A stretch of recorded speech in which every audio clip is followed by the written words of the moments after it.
Are you ready to take your business to the next level? Every day there are countless books and articles that are published offering the key on how to make your business a success. It's easy to feel overwhelmed trying to keep up and run your business. That's why Deb Krier created the Business Power Hour. Keep up on the latest trends, best practices, and techniques for how to make your business a success. Let the Business Power Hour do the heavy work for you. Good morning. Good morning. I am Deb Krier, and I am passionate about giving professionals the tools that they need to make themselves and their businesses as successful as possible. Today, we're going all the way across the pond, right, to speak with my guest today. And we're going to be talking about a very important subject. So please join me in welcoming Bianca Best to our program today. Welcome, Bianca. How are you? I'm good, thank you. Thank you so much for having me. I'm absolutely delighted to be here with you. Perfect. I love it. I love it. Well, let me tell people a little bit about you, and then we will jump into this. So Bianca Best is a woman of impact. She is an award-winning global business leader, a best-selling author. She's the founder and CEO of The Burnout Business and Energyscape Method. She is a certified coach, a keynote speaker, and a solo parenting mother of four teenagers. Get that. She is passionate about eradicating the world's burnout epidemic at scale. As I mentioned, she is an author, and her most recent book is Big Impact Without Burnout: 8 Energizing Strategies to Stop Struggling and Start Soaring. Holy schmoly. Welcome, Bianca. How are you? Thank you. Thank you. It sounds like a lot, and it probably is, especially when we count those children. It got me so flustered talking about 4 teenagers that it just threw me. But yeah, it is something that I think is so very important to talk about. But first, tell us a little bit more about how it is that you got to where you are today. Thank you. So I am accompanied with a Dalmatian. Can you hear my Dalmatian in the distance? No, can't hear him. So okay. So I have had a journey of entrepreneurialism and working in corporate and raising a family. And throughout my leaning into ambitions across my life, I reached a point towards the end of my 20s where I started slamming into walls and experiencing burnout often. So I had to learn how to self-manage in such a way that I didn't keep falling over whilst I was pursuing my dreams. And this took a while. And I found that initially when the burnout episodes were striking, I would feel very ashamed and like I was failing because I was literally inert in bed. And it took me a long time to realize that I needed to pay attention to what was happening and I needed to self-manage better in order to achieve my dreams. And so this is why I'm now doing the work that I do, and I call myself a burnout authority, which certainly wasn't the dream when I was a little girl. It's not one of those job titles we think about, right? No, it's certainly not. But I can tell you a little bit about how I started my first business, because this is very much part of my story and important when we get into talking about burnout. Now, I was married in my mid-20s and blessed to have two children very quickly. So I was at the point where I just had a baby girl and was sitting at home feeding my baby daughter, and my toddler son was just toddling around in his nappy, crunching cornflakes into the carpet. The house was a mess. I was a mess. My hair was a mess. And I'm sitting there feeding the baby. I suddenly remember it was my then husband and I, it was our 10-year anniversary. So I'm thinking, oh, I can't bear the thought of actually getting dressed, getting the children ready, getting out to the shops, buying a gift. What am I going to do? Exactly. That pressure. So I just thought, no, I'm not going to do that. So I sat there and I wrote him a poem called A Decade to Remember. And then set about in the house. I found an old frame, printed the poem out, stuck it in this frame, put some photos around it. So it was a lovely memento. He came home that evening, gave him his gift. He's very happy. That present was then hanging on the wall in our hallway. Everyone that came round to visit the baby, visit us, said, "Oh, where did you order that? That looks gorgeous. I love that idea as a gift." So my brain started whirring into, well, could this become a marketable commodity? Is there potential to actually take this product idea into the world? And this was back in 2004, when the landscape of personalized gifts wasn't as buoyant as it is today. And I just had the idea that I could disrupt it and I could create truly personalized gifts. So I just became a woman with a double buggy on a mission to create a new marketplace. And I did. And I went out fueled by energy, passion, attention, intention, knocked on every door I could to find partners, to find printers. I was in industrial estates with my buggy, just going, "Hi, you work with me," getting a lot of doors shut in my face. But I persisted and persisted until I was ready, launched the business, put an advert on Overture. This is pre-Google. This is how long ago this was. Put an advert out, and within 20 minutes I'd sold my first personalized poem product for I love it. £80, and that was it. I was like, whoa, my little happy dance at home in the playroom. You and the babies are dancing, right? Me and the babies going, we've done it. So that was it. I was off, validated, there's a market for this. Fast forward a year, I had signed every online gift retailer in the United Kingdom, from WH Smith's to department stores, Tesco's. I mean, it went bananas. And I was running the business at this huge moment of expansion from home, around babies, around the children. And we literally had customer service in the playroom, the large format printer was in the nursery. I had production in the garage. I mean, it was chaos. We were kicking potties out of the way. I mean, no health and safety supervising. Good thing that, But it was an incredibly invigorating time. And I was employing pensioners, school mums, just anyone that could come on the journey with me. The business grew and grew. And I felt alive, electrified with the passion and the pace of growth. It was incredibly invigorating. Just at the point where I was about to launch into a franchise model, I had concessions in department store, I had boutiques that were opening. I found out I was pregnant again. This time it was twins. So suddenly I had 4 children under 7 and this burgeoning business, which was definitely a bit of a moment of, okay, how do I manage this? Because I was in the realm of, I'm an entrepreneur, I'm a businesswoman, and then fate said, hang on, this is a lot more to cope with what you're already doing. And I took it as a sign from the universe to focus in on family. And I philosophized that I'm going to have the rest of my life, hopefully, to work, to earn money, to run businesses. And this is my moment to nurture little people. So I paused on all the business expansion and I focused inwardly on family. I love that.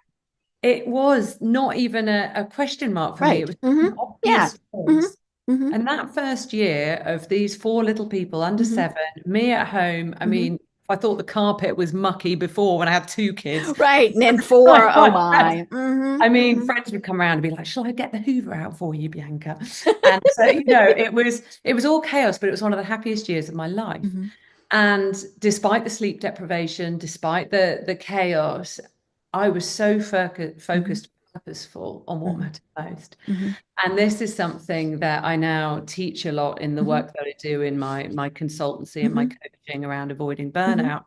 Because that year I didn't burn out because I was so motivated by what I was passion. doing. My passion. Exactly. So eventually I sold that business and ended up coming into the corporate world, which I've scaled over the past 13 years. And just 2 days ago, I left the corporate world and am now back into entrepreneurialism and back into running my own business again. And it's all changed. The reason I emphasize the story of that initial foray into entrepreneurialism is, as I'm sure you can imagine, that took a lot of focus and energy. To raising the family, running that business. When I sold it and I was in corporate, I was again expanding, pushing energy in a lot of different directions simultaneously. throughout a 10-year period of sort of running that business and being in corporate, my burnouts became incredibly detrimental and worse and worse and worse. And at its worst point, I was hospitalized with total immune collapse and told that my body was starting to shut down. My hair had all fallen out. I was a skinny mini. I had tonsillitis, bronchiolitis, conjunctivitis, every itis. I just had no resistance. And yet in that moment when the doctor said to me, your body's shutting down, I was like, no, what do you mean? I have things to do. Yeah, exactly that. And he said, you're stressed. I was like, I'm not stressed. I'm not stressed. I'm living the dream. I'm living the dream. And he taught me, no, you're not living the dream. So I gradually started a process of very deep, exploratory, ever expanding self-awareness that got me to a place where I could eventually sustain what I call graceful productivity to be able to have an impact in the world, all the areas that matter most, without collapsing with burnout. And this is what I bottle up and I now, and I know what we're going to talk about today. Right. I love that. Well, yeah, I mean, you just have such an incredible story. But let's kind of take one little step back. How do you define burnout? Physical, mental, emotional, and spiritual collapse. Okay. Holistic collapse.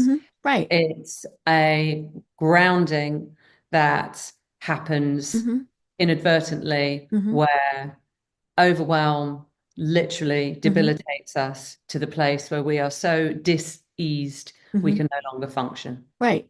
And it's not just one day of, oh, I feel tired. It's a cumulative effect.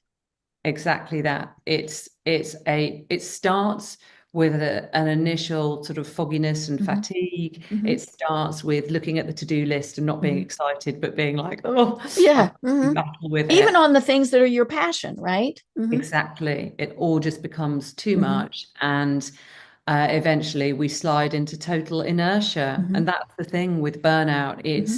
It literally renders you paralyzed, unable to contribute to anything. And that's why it's so important that we become aware of the precursors to burnout individually. Right. Do you think that women suffer more from burnout than men? And the reason I'm saying that is because, yeah, men are good dads, they're good providers, all of those things. But I think women still take on more. And we hold ourselves at a different level is maybe the thing. Yeah. I mean, and this is not just supposition, the statistics will prove it. So sadly, the global average at the moment, I mean, these are both horrible statistics. Men burn out at a rate of 41%, whereas women are at 60%. Right. We are burning out more often than men. And the reason attributable to that fact is that across the world, women are responsible for 68% of the domestic and emotional labor at home. Right. 68%. So like you say, exactly to your point, we do take on more. And, you know as well as I do, that emotional labor, never mind cleaning the kitchen and popping the dishwasher on, the emotional labor, how intense is that? Right. And it is obviously a challenge and a struggle, and it's the bad part is, as you said, it's increasing. And it's kind of funny because during COVID, we all, when we were in lockdown mode, it's kind of like we paused. But then when we came out, it was like, oh my gosh, and I think we heaped more on what we were doing. The kids were able to go do things again. We were able to go do things more ourselves. We were back at work, all of those things. Well, interestingly, in Europe, during the pandemic, we actually lulled into 11-hour working days as average. Right, because it was easy. Well, because there were no boundaries suddenly. And I would say there was a real panic. There was a panic of I need to keep my jobs. And we wanted to keep some element of stability in this very certain unknown world. And so we slipped into this normality of 11-hour days being normal.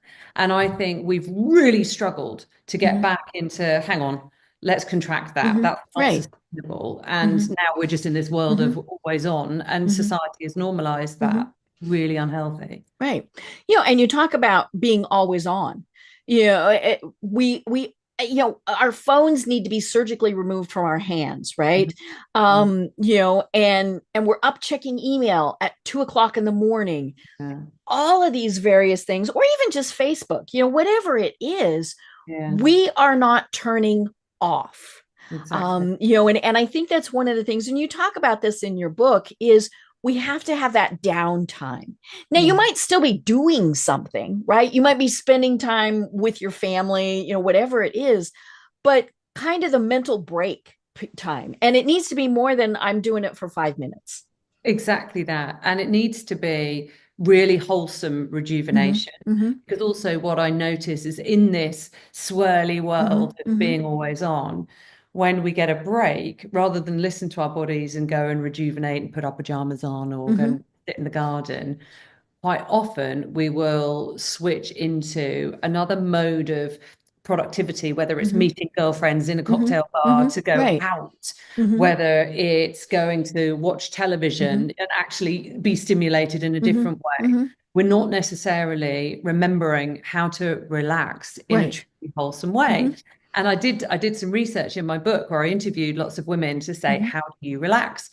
And it was fascinating to see the array of different responses. I got a lot of giggles and a lot of smirks and a lot of relax. Right. Exactly. Literally like that. And I also got some very performative responses that were, oh, well, yeah, I relax by listening to my favorite podcast whilst I'm ironing the sheets. That's real relaxing. And lots of, while I listen to my book, while I'm driving my car, taking the kids to their clubs, it was always a sort of plugging in something supposedly relaxing and restorative whilst doing something else. There was very little, well, I go and meditate for an hour in the garden every nap. Yeah, or nap. Exactly. So yeah, I teach a lot of my clients. Let's learn how to relax. Let's go back to what did you do as a child? What was your favorite thing that you would do when you shut the bedroom door and you were on your own? What were you doing as a kid? Because we've gone so far from that, and that's not soothing for our soul. Right. It's funny. I joke about naps, but I nap frequently. And 10 minutes, you do more than that and your body gets thrown off. Right. And so, but I was forced to, because of I have a three-time cancer survivor, and my medicines actually cause fatigue. And so but I tell people I've gone back to being a kindergartner. I take my nap and then I get up and I have milk and graham crackers. I don't do the milk and graham cracker. I should, right? Wouldn't that be fun? It's wonderful. It's so important.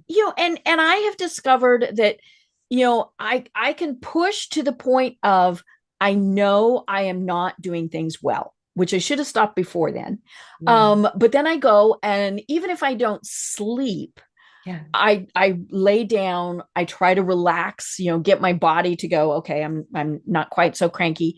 And then I am more productive with whatever it is.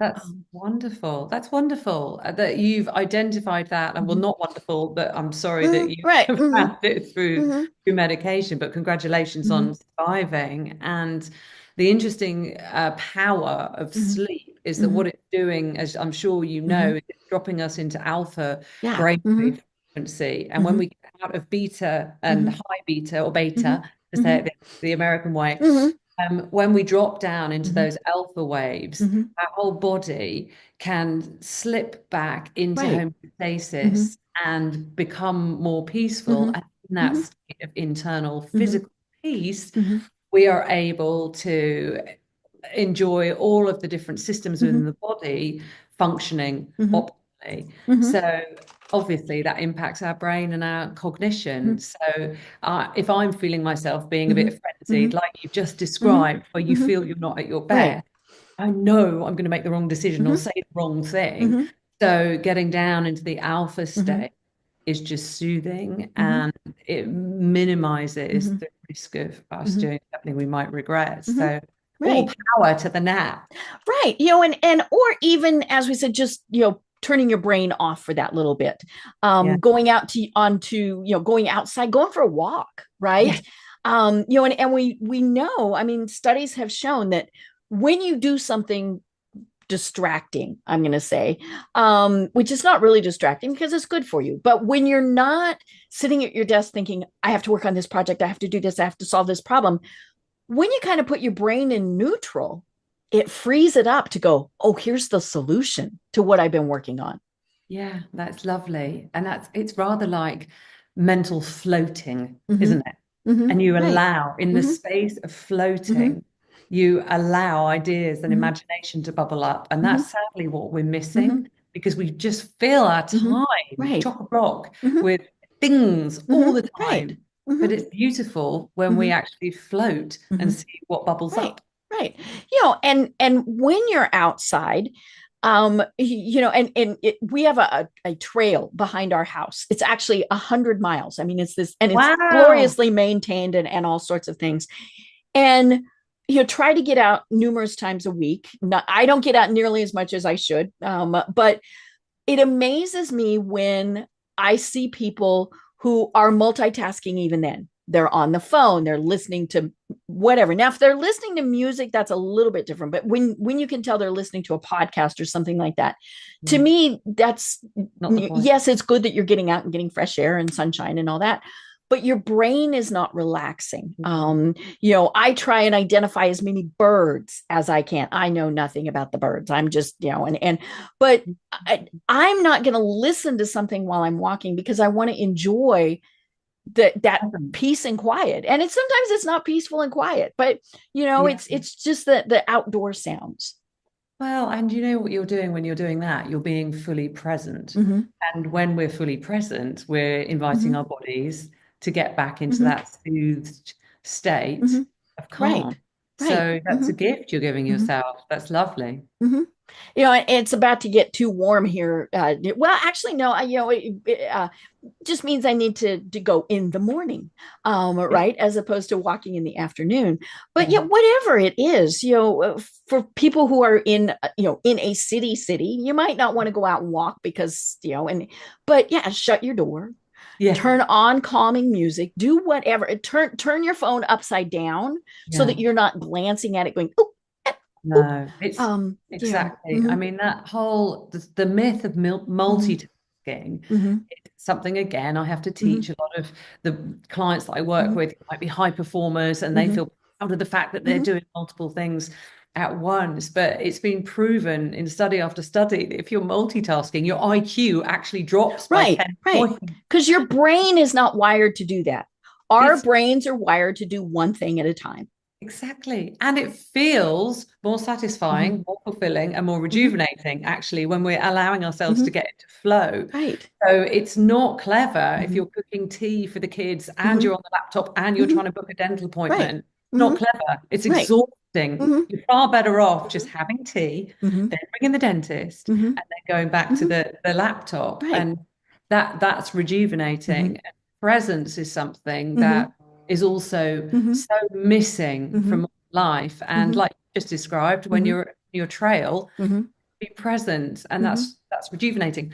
Actually, what it comes back to is the equation between stress and rest Mm-hmm. being a very important equation, Mm-hmm. because stress plus rest equals growth. So Mm-hmm. if we want growth and we Mm-hmm. want impact and success, we've got to very personally Mm-hmm. manage our blend of Mm-hmm. stress Mm-hmm. and rest. And that is going to be very Mm-hmm. individual for each and every one of Mm-hmm. us, because we've each got different stress Mm-hmm. tolerances, risk tolerances, and the way we manifest and react stress. And perhaps you can cope with more stress than I can. You will rest and rejuvenate in a different way from me. Mm-hmm. But when you design what that looks like Mm-hmm. for you, healthy stress Mm-hmm. plus rejuvenating Mm-hmm. rest, then you can be in a Right. constant state of growth and Mm-hmm. impact. And that's Right. lovely and Right. quite simple. And I love that you mentioned you need to find what works for you. How many times have the self-help books, the gurus, the whoever, you must do X. Yeah. And they're like, you have to do this for 60 minutes a day. I'm not ever going to do anything for 60 minutes a day besides sleep at night, right? Exactly. And even then I'm doing good. But it's we need to find what works best for us. Because if you're forcing it, then that stress level is going back up. Exactly. Well, it's another form of overwhelm. Right. Because you've got to choose how to be well. I have to relax for 10 more minutes. Exactly. And it shouldn't be exhausting. So a lot of what I teach in my workshops and in my book, I talk about bio-individuality and the fact that we're responding individually to stress in different ways, whether it's environment or food, different supplements. We're all going to react differently. And so let's just choose things that make us feel marvelous. And there's never any blanket one size fits all. Right. And we've got to learn our own sensitivity. And you might be able to drink coffee. I might not be able to tolerate coffee. Right. And so it's up to me to work it out and to make sure that I manage my life in such a way I can have impact in the ways and areas that matter most. Right. I love that you mentioned coffee because I'm sitting here with my coffee cup. And your most recent blog, when I was looking, is about coffee. But I have to share, this is not coffee. Oh, tell me. This is the mushroom coffee, which is supposed to be healthier for it tastes better. And here in the States, Neil Patrick Harris is who and I'm like, sure, whatever Doogie tells me to do, I'm going to do. But yeah, it's an interesting concept because it's supposed to give you more energy also without that caffeine because it is a natural product. So it'll be interesting. I'd love to try that. Amazon. I really and there's several different blends of it, but yeah, it is designed, and part of it is our habits, right? And I know you talk a lot about that. I have the habit of first thing in the morning, I want a cup of coffee. Yep. Now it's like, it doesn't matter what it is. It's that thing in my hand. For a lot of people, like my mother, she had to have her cigarette. That was the very first thing that she wanted to do every morning was have a cigarette. Yeah. For other people, they have to work out. I mean, whatever it is. Yeah. But yeah, it's and so yeah, when I started seeing this alternative to coffee, I thought, this is, of course, it's not inexpensive, but well, if it makes you, the thing is with habits is you don't have to change them unless you recognize they're not serving you. Right. And if you recognize that a cigarette when you wake up or a cup of coffee when you wake up is not a great habit because you don't feel amazing, then change needs to come. If, however, you feel fantastic, it doesn't impact your life, it's not detrimental, then carry on. So it's about evaluating which are the habits that need changing, and then focusing energy and attention towards how to change them. And it's not easy, but it takes the conscientiousness to design a plan, do what you've done, find an alternative, trying to change a habit. And I mean, I'm sure you've read James Clear's Atomic Habits. Right. And one of the tips that he talks about is removing accessibility for the habits that are serving you. And I've practiced this when I've had periods of giving up caffeine. I just make sure that there's an abundance of ginger and lemon. Yeah. If you don't have coffee available, you're not going to drink coffee. Yeah, exactly. And yeah, but it's up to us to design our lives in such a way where it's more positively aligned with what we value. Right. And it's okay to indulge every once in a while. And I think that's one of the things that people forget is, okay, I'm going on a diet and I'm never going to touch cake again. And then, somebody has this cake. It's okay. Have a piece. Don't eat the whole cake. Exactly that. Exactly. It's understanding it. The way I talk about it in my book is about values alignment. And it's asking yourself the question of is this in line with my values? Right. So a glass of wine when you're in a celebratory moment because familial celebrations are one of the moments you value most in life, then go for it. It doesn't extreme. Yeah. You'll love this. One of my doctors prescribed a glass of wine several times a week for me. Because it makes you happy. It actually, there's a neurological basis for it. And so, but Yeah, I was Yeah. like, so yeah, I've been prescribed wine. Now I just need one to prescribe chocolate, and I'm going to be happy as can be. Um, but you mentioned your book, and again, it's called The Big Impact Without Burnout, and you have 8 energizing strategies. Yeah. And we're not going to go into all 8 because aside from anything else, we want people to buy the book. But one of the biggest ones is energy management. So let's talk more about that. Thank you. Yeah, I mean, the way the book is structured is 2 parts. The first 4 strategies are building the inner foundations. How do we go within to ground ourselves in a powerful way, to be able to thrive in life? And then part 2 are the 4 strategies about going out into the world and around the work that we do, relationships and fulfillment. But it all starts with energy. And that's why strategy number 1 is energy, because our productivity naturally relates back to our energy. And the number 1 complaint I have from clients that come to me is, I don't have enough energy for my life. Right. Doesn't matter anything because I just don't have enough energy to do it. Exactly. And I'm exhausted. And what I teach is that we all hold the power within ourselves to create all the energy we need to do the abundance of things that matter most to us. The reason we feel energetically depleted is because perhaps we've been misdirected in different directions that are draining our energy. So it's up to us to become very aware of what in our lives is draining our energy, what in our lives makes the fountain of energetic abundance start flowing, and then reorganize our lives in such a way where we're focusing in on what enlivens our energetic pulse, if you like. So looking at what drains us, this can be types of work that we do, types of people, environments, situations, just becoming very aware of how much time am I spending doing stuff I don't like. And then becoming aware of what makes us feel excited and alive. Because if we spend the majority of our lives in that realm of excitement and honoring our values, we are energized. We are naturally energized. Right. Understanding when we are relying on fake energetic stimulants is my cup of coffee. Like a cup of coffee or pharmacology or alcohol. Certainly used to be one of my favorite ones. Friday night, exhausted at the end of the week, what would I do? Go out and drink loads of bubbles and keep going. And then you're Oogie on Saturday. Yeah, wrecked, ruined. Or I've got a cold, but instead of going home and having chicken soup and hot lemon, I'm taking whatever medication I can find that's pumped full of caffeine, phenylalanine, and fake. So there's an awareness that needs to take place to understand how are we nourishing our own energetic selves. And that is physical, mental, and emotional. Just taking a look and taking a pulse of where am I right now in terms of my harmonic energy state.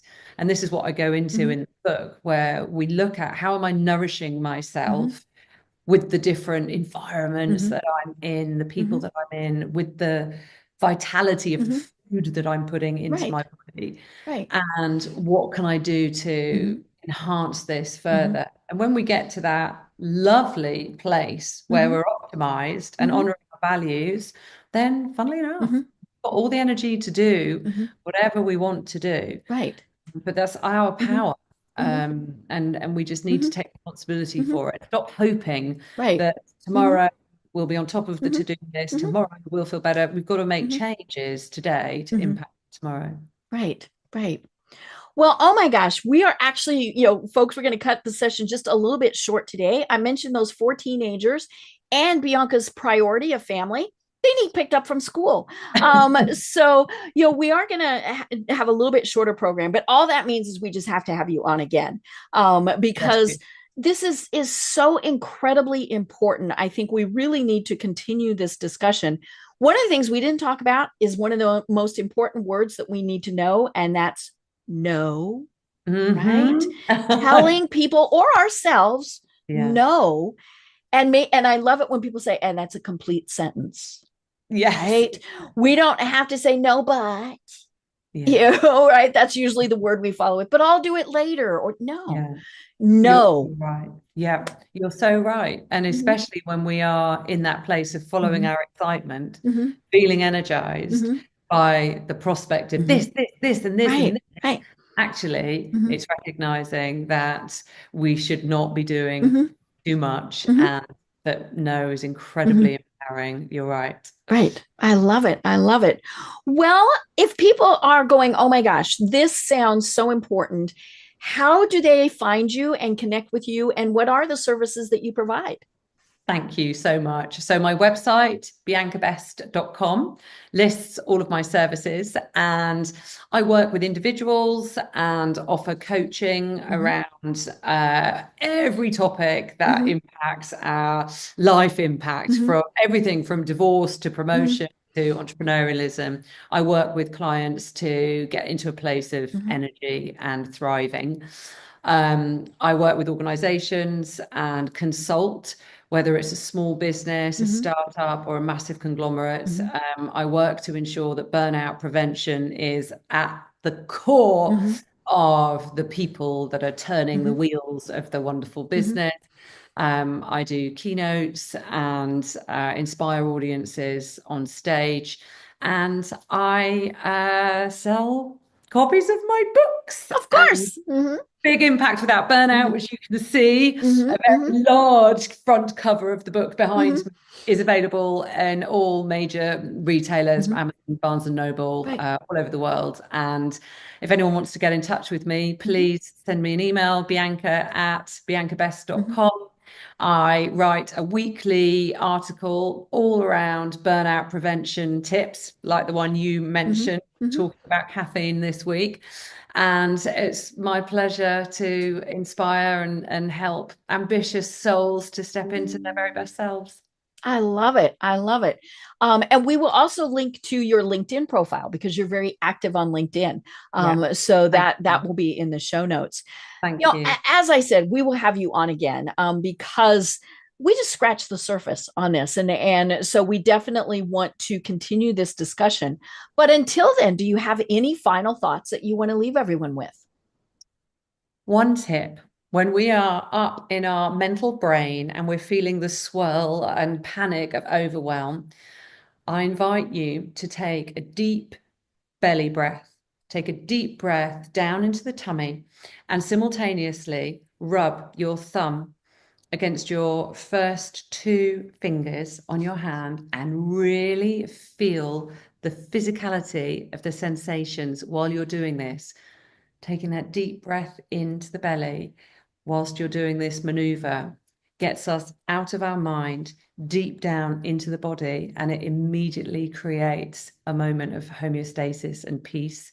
And we're physically grounded into ourselves. It can be a wonderful way to just spend 2 seconds getting out of the mayhem of modern life into a very calm, peaceful place.